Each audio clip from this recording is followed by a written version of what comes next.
आप सबसे निवेदन है, प्रयास करना, जिंदगी में एक प्रयास जरूर करना, जीवन में एक प्रयास करने का भी अपने भीतर संकल्प बनाना कि जब कभी मौका मिल जाए, बारिश का समय चालू हो जाए और बारिश के समय पर एक बेलपत्री का पौधा, एक बेलपत्री का वृक्ष रोड के किनारे कहीं पर भी अवश्य लगाना। किसी पर अगर वृक्ष की छांव पड़ जाएगी तो उसका जीवन सार्थक हो जाएगा, उसकी जीवन की धन्यता हो।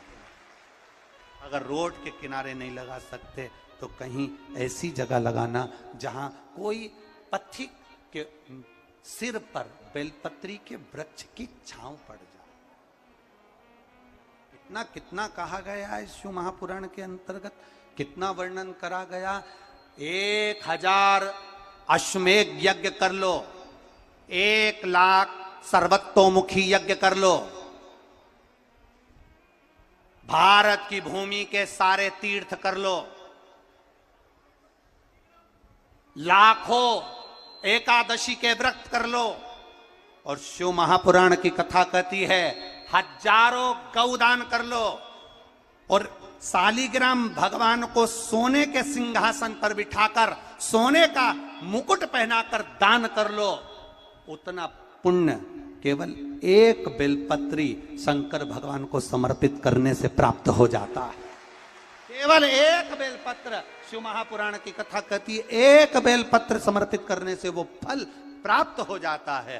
पर बेलपत्री भी कभी कौन से वृक्ष से तोड़ना चाहिए, कैसे वृक्ष की बेलपत्र होना चाहिए।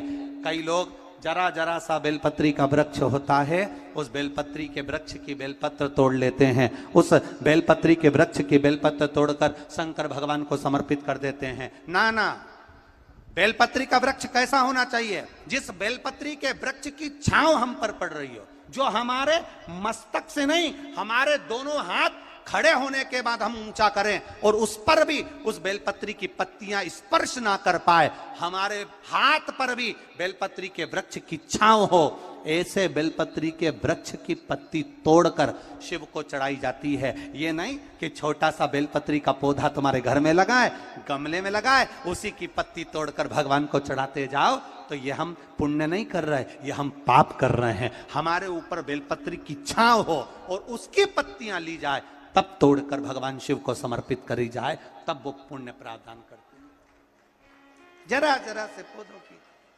पत्तियां हमको पुण्यता नहीं देगी, जरा जरा से पत्ते की पत्तियां हमको पुण्यता प्रदान नहीं करेगी।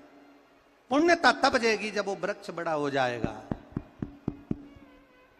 जब वो वृक्ष बड़ा हो जाएगा, उस वृक्ष की मूलता बढ़ जाएगी।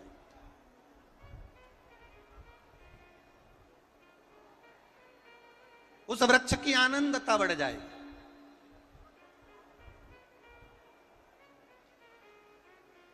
आप करो भजन।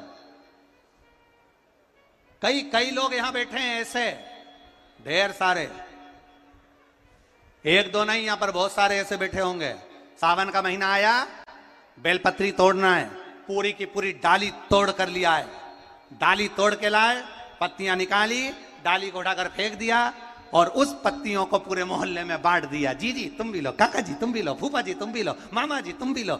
अब लोगों ने कितना तारीफ करी, हमारी देवरानी का छोरा इतना बढ़िया सारे मोहल्ले में बेलपत्री दे देता है। पर वो देवरानी के छोरे से एक बार तो पूछना कि कितने नरक में पड़ेगा जो तूने सावन के महीने में पूरी डाली तोड़ी है। जरा विचार करना, शिव महापुराण में लिखा है बेलपत्री के वृक्ष पर से बेलपत्री जब तोड़ी जाती है तो पत्ती तोड़ी जाती है, उसकी डाली नहीं। एक डाली भी अगर बेलपत्री की टूट जाती है तो उसके दूसरे अर्थात दूसरी पीढ़ी, जैसे आज वो पिता बना है तो उसका बेटा, उसके घर में संतान फलीभूत नहीं हो सकती अगर डाली टूटती है। तो पत्ती तोड़ने का नियम है, डाली तोड़ने का नियम नहीं। पत्ती तोड़ने का नियम है, अब पत्ती तोड़ो चढ़ाइए, बेलपत्र लाइए चढ़ाइए, पर डाली तोड़ने का नियम हमारे यहां वर्णित नहीं करा गया। डाली तोड़ने का नियम हमारे यहां नहीं बनाया गया।